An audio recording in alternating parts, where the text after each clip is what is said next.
I wish I could tell you it was all planned out, Annie, and that we are exactly as I expected it to be in, when we opened in 1998. I mean, that was a different time, 98, not just a different millennium. I remember my father saying to me, because it was initially the Centre for Jewish-Christian Relations, and we added the Encounter with Islam in 2003. I remember my father saying to me, why do we need a Centre for Jewish-Christian Relations? What we need is a Centre for Jewish-Jewish Relations. So, no, we didn't have a plan. I mean, a little plan, but I had no idea how it would grow and how it would touch people and how it would become relevant in the way that it has. And so it's a lot of hard work, of course. And in those early years, the very early members of staff here, and Emma, of course, Dr. Emma Harris, was one of the longest standing members, and of course Miriam as well, and Claire. But in those early days, even pre-Emma days, it was this joint endeavour without quite knowing where it was going to go. The world changed with 9/11.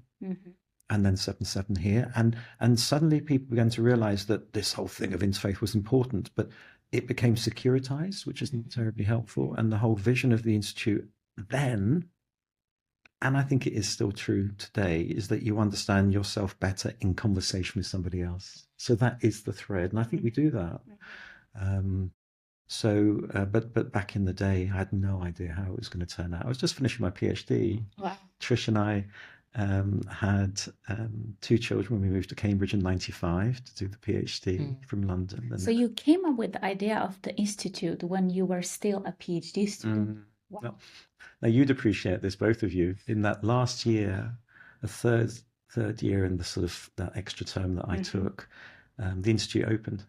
Wow. So I was finishing the PhD, and then we were running an institute and delivering MA courses.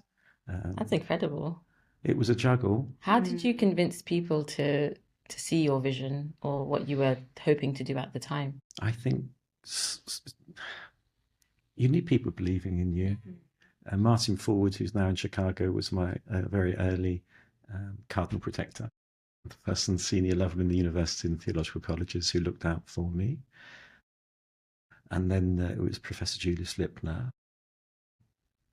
I think any initiative, you need to see the person who's got the vision, to have the energy, the drive, the commitment to look at that person in the eye and say, yes, I can see what he or she's trying to create. But you never quite know how these things are going to work out.